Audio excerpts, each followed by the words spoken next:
Bienvenue dans un nouvel épisode de B-Est pour Build.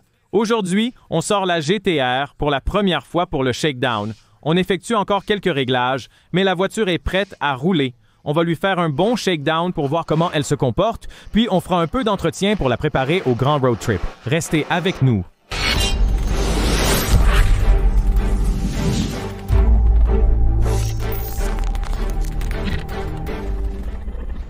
On est juste en train de finaliser quelques réglages de hauteur de caisse en ce moment, puis on va mettre la voiture dans la bonne direction, la sortir, et je vais utiliser le tuner cob pour vérifier nos rapports air, carburant et ce genre de choses. On n'a pas pu sortir la voiture de l'atelier à l'heure prévue. On a raté notre rendez-vous pour le parallélisme et je ne peux même pas conduire la voiture en ce moment. J'ai commencé à expérimenter avec le port d'accès cob, un appareil que je ne connais pas du tout. Pendant que j'apprenais, j'envoyais des messages à mon ami Jared de Speed for Sale et il m'a guidé à travers tout ça. Il m'a fait savoir qu'il semble que la voiture n'a même plus de cartographie dessus, donc il disait qu'elle ne va pas bien rouler. On a clairement des injecteurs améliorés comme l'ancien propriétaire l'avait dit. Donc c'est soit l'une de deux choses, soit la voiture a encore une cartographie et le cob ne l'accède pas vraiment ou ne la détecte pas, soit la cartographie a été désinstallée pour une raison ou une autre, et quand il a retiré le port d'accès, il n'est plus sur la voiture. Donc la voiture serait revenue à l'unité de commande électronique d'origine, ce qui, avec des injecteurs énormes, des admissions plus grandes et un échappement libre, poserait problème. Donc je travaille avec Jared maintenant, et on va voir ce qu'on peut faire. Installer le port d'accès sur la voiture. On pourra la sortir dans la rue aujourd'hui, et j'ai reprogrammé mon rendez-vous pour le parallélisme à demain. Grâce à l'aide de Jared, on a progressé. J'ai pu connecter ce truc à un ordinateur et retrouver l'ancienne cartographie développée pour cette voiture. Celle qui envoyait 650 chevaux aux roues. Et je l'ai récupérée. Enfin, elle était déjà dessus, donc j'ai identifié laquelle c'était et maintenant on est en train de la recharger sur la voiture. Les réglages sont chargés, on est prêt. Allons sur la route pour un premier essai. Vérification des freins, les freins fonctionnent. Bon les gars, c'est notre premier essai, première fois qu'on conduit la voiture autour en utilisant notre bonne vieille loi d'Organe à propos de l'immatriculation et comment ils appelaient ça déjà? Tester des voitures de course, voilà ce qu'on fait. On est à un feu qui passe au vert, alors faisons un burn-out en transmission intégrale.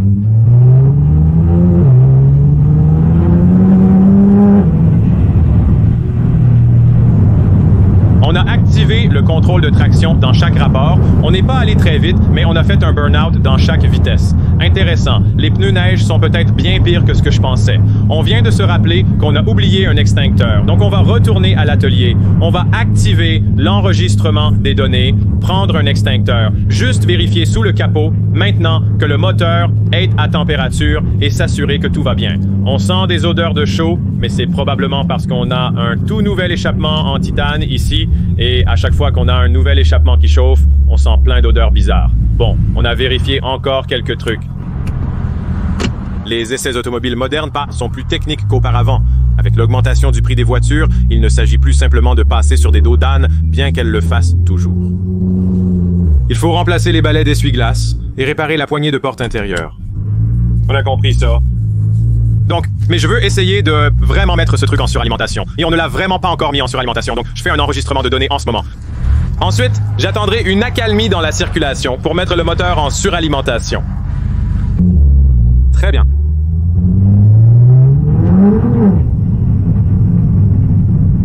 Deuxième vitesse, burn-out total, d'accord? C'est l'heure de pointe en ce moment. Le nombre de voitures sur la route est excessif et celle-ci est trop puissante. J'apprécie les voitures rapides, mais à ce niveau de vitesse, cela devient dangereux, voire irresponsable. Je vais vérifier le pourcentage d'accélération dans le journal de données, mais ce n'était même pas à 100% d'accélérateur et on était en deuxième. Et vous avez vu la voiture partir en travers, donc c'est fantastique, mais ce n'est vraiment pas l'endroit pour tester quelque chose comme ça. Et on a du travail à faire, alors retournons à l'atelier. Je pense que il faut qu'on continue à bosser un peu. La voiture tourne super bien, c'est tout ce qu'on a constaté pour l'instant, et il y a des choses sur lesquelles on doit encore travailler. Donc ouais, faisons ça. De retour à la maison, devant l'ordinateur, je veux vous montrer quelques-uns de nos enregistrements de données. Donc celui-ci, ici, c'est le régime moteur. Ce qu'on a là, c'est un ajustement à court terme du carburant. Voici la position de l'accélérateur. Ici, c'est là où j'ai appuyé à fond. Je n'ai pas vraiment accéléré à fond, seulement à environ 60% de la position maximale de l'accélérateur, atteignant environ 4800 tours par minute. Et c'est à ce moment-là que tous les pneus se sont mis à patiner. Je ne peux donc pas vraiment foncer à toute allure dans les rues d'ici. Nos réglages de carburant ont l'air bons. Donc soit il y a un peu trop de carburant, soit tout va bien. Il y a suffisamment de carburant, ce qui est bien pour la sécurité. Il reste à faire le rodage du moteur et le réglage. Je me sens très confiant à ce sujet. La voiture pourrait probablement bénéficier d'un réglage complet où on pourrait juste la mettre sur un banc de puissance pour voir. Ce serait sûrement plus amusant. Elle tourne super bien, je ne peux évidemment pas vraiment pousser à fond pour l'instant. Avance rapide de quelques heures et on a dû faire pas mal de choses du côté du réglage et du logiciel pour s'assurer qu'on va avoir une conduite fiable. Si vous ne le savez pas. Donc on va faire un essai ici et ensuite on prévoit de conduire ça sur 1000 miles jusqu'à Disneyland. C'est le test de référence pour tout projet B is for Build où on envisage une collaboration avec TJ. Il pourrait venir avec sa Ferrari pour se faire battre ou ne pas venir du tout. Dans tous les cas, je vais à Disneyland, donc c'est gagné. Gagné! Et bref, il faut qu'on avance, il faut qu'on continue à faire nos trucs et peindre les jupes latérales. Elles doivent être peintes. Je vais repeindre cette baguette ici parce qu'il y a une marque juste là, à l'endroit où je me suis penché pour peindre le toit. J'ai étalé la peinture par accident, je vais donc la retirer. Les deux jupes latérales ont été enlevées pour une petite réparation. Installons-les dans la cabine de peinture pour les préparer.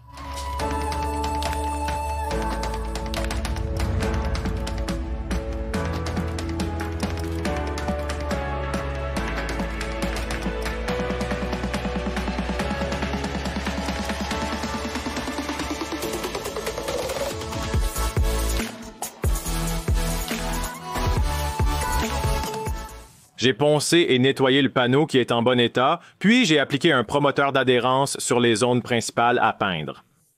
J'espère que ça évitera des réactions bizarres. J'ai déjà préparé de l'après et on va l'appliquer sur ces pièces.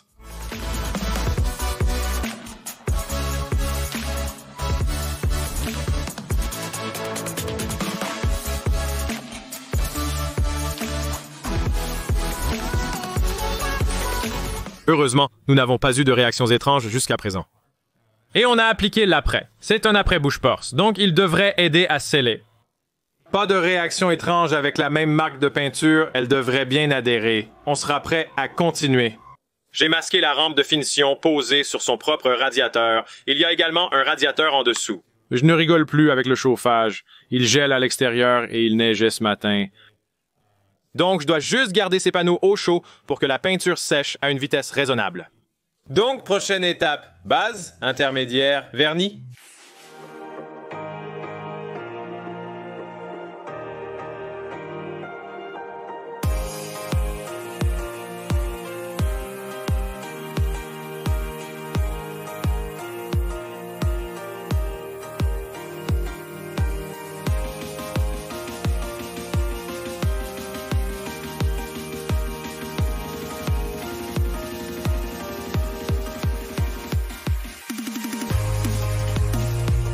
Ah, c'est un nouveau matin, je me réveille, les panneaux sont peints, le travail de peinture est réussi. Une chose que j'ai apprise, un peu à la dure, c'est que si tes panneaux sont vraiment proches d'un élément chauffant, comme ici où on a le chauffage en dessous et un panneau posé dessus, quand tu accumules de la peinture dessus, si tu souffles de l'air très froid sur le panneau, comme je l'ai fait lors de la dernière couche de vernis, tu peux avoir des réactions bizarres parce que tu pulvérises de l'air glacé sur un panneau dont la peinture est encore un peu humide et qui est à, 70 ou 75 degrés. C'est un choc pour la peinture et ça peut causer des problèmes, mais heureusement, j'ai pu refroidir les panneaux, remettre du vernis et ça s'est auto-nivelé, évitant les soucis. C'est à garder en tête si vous peignez vous-même dans des conditions froides. On a 2 jupes latérales et notre pièce. Ramenons tout à l'atelier et concentrons-nous sur des choses plus importantes, comme une vidange d'huile.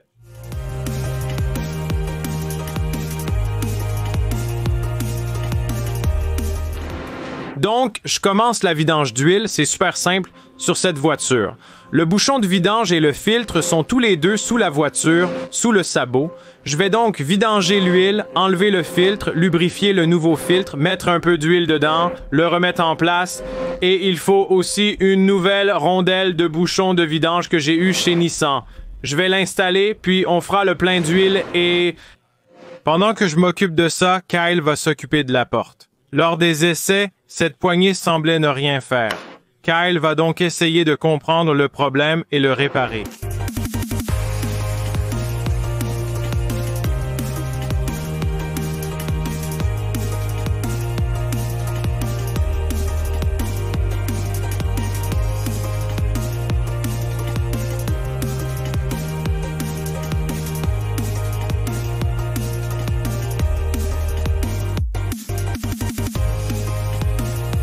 Kyle a réparé la porte. Le câble s'était détaché, sûrement pendant le bricolage du panneau intérieur. Les clips sur les panneaux intérieurs de porte s'enlèvent bien trop facilement. C'est dingue. Avec le nouveau filtre et le bouchon de vidange en place, il est temps de remplir la voiture d'huile. Pour cela, on utilisera de la Motul 5W40. Un grand merci à Motul pour leur soutien dans ce projet. Ils nous ont fourni liquide de frein, de transmission et huile moteur. Huile moteur, liquide moteur. Liquide moteur. Non, l'essence et le carburant. L'huile et le lubrifiant moteur. Bref, allons-y et remplissons-le.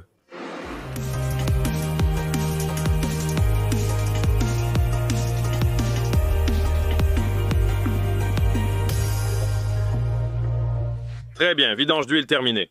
Alors, quand nous étions en train de conduire, nous étions sur une cartographie de transmission d'origine et la transmission d'origine de cette voiture fonctionne vraiment mal. Et c'est super agaçant, elle essaye juste de te faire accélérer au maximum. Du coup, tu te retrouves à rouler à 50 km/h en ville.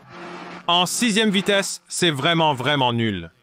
Donc, je parlais avec Jared de Speed for Sale, et là-bas, tu as la possibilité de reprogrammer l'unité de contrôle de la transmission. Mais pour faire ça, j'avais besoin que mon Cobb Access Port soit mis à jour, et Cobb a eu la gentillesse de me fournir cette mise à niveau. Merci à ces deux gars pour m'avoir aidé à reprogrammer ma transmission. On va démarrer la voiture et la flasher avec une nouvelle cartographie de transmission de Jared, un vrai magicien des transmissions sur GTR. Je suis impatient de voir comment la nouvelle cartographie de transmission TCM fonctionne. Ce message signifie qu'elle est maintenant activée. Et on est prêt à rouler. Terminons la carrosserie en installant la pièce de finition supérieure. C'est tout ce qu'il reste à faire. Et on va installer nos jupes latérales, puis fixer notre kit large sur les jupes latérales.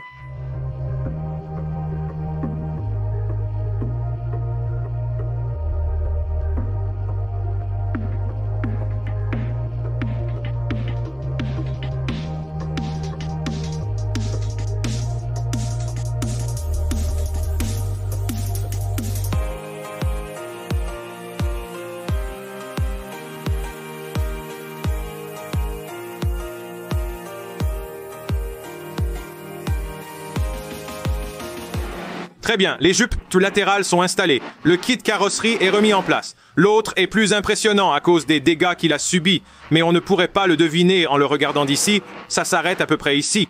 Mais elles sont solidement fixées à la voiture, avec plein de boulons par en dessous. Tout s'est vraiment bien assemblé, donc je suis content. Il nous reste encore quelques petites choses à faire. Lors de l'installation de notre vitre arrière, on ne l'a pas branchée. Kyle va retirer les garnitures et la brancher. Je vais m'occuper de cette porte, qui avait eu un problème de peinture il y a longtemps. Les coulures sont difficiles à voir et à corriger, mais tu peux probablement les voir quand je te montre comme ça. Et c'est ici que je testais un peu de ponçage à l'eau. Donc ce qu'on va faire, c'est que je vais bien nettoyer cette porte, poncer ces coulures à l'eau, puis on va repolir le vernis, et ça aura le même aspect que le reste du panneau. Comme si je n'avais jamais fait d'erreur de peinture. Quand tu fais une erreur avec une coulure, il faut juste laisser le temps au vernis de bien sécher et durcir avant de commencer à le poncer. C'est ainsi que tu obtiendras les meilleurs résultats. C'est pourquoi on te déconseille de polir ou peindre ta voiture immédiatement. De la poncer. Bref, nettoie la porte, branche la vitre arrière. Allons faire un autre tour.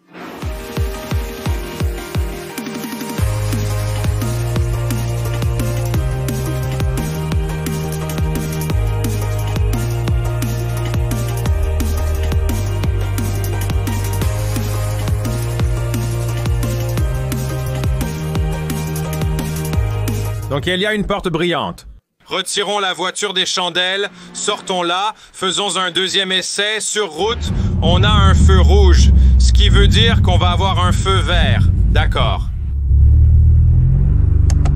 En mode manuel, on va s'amuser en lançant la voiture. Direction la station-service, mais la voiture est chaude. Feu vert devant, on peut rouler à environ 4,20 km à l'heure.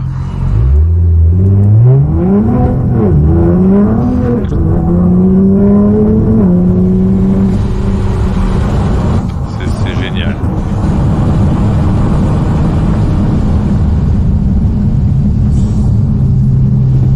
Ça a clairement grillé quand on est passé à la deuxième vitesse et je ne suis pas sûr pour les suivantes. Quelle voiture géniale! Wow!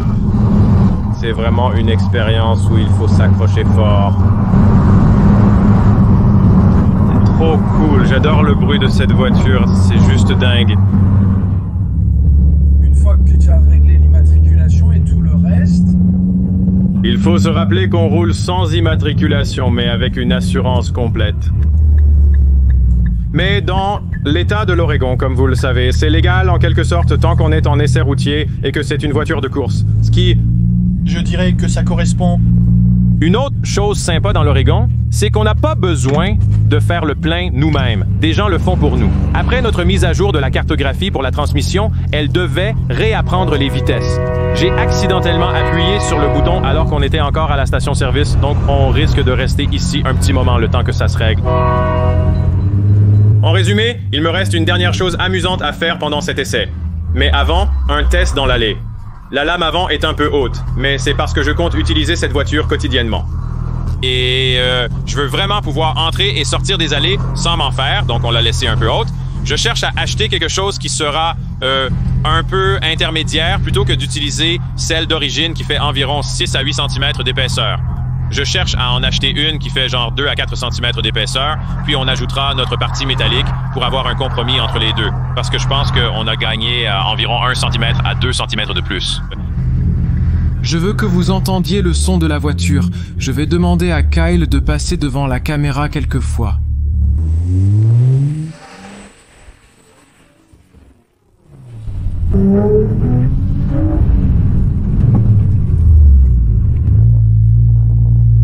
En passant très vite, puis en passant très lentement.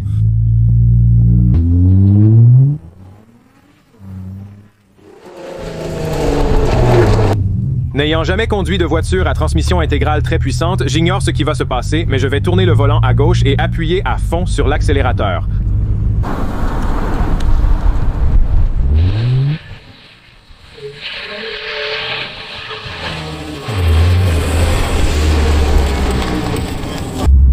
Adieu nos pneus de neige!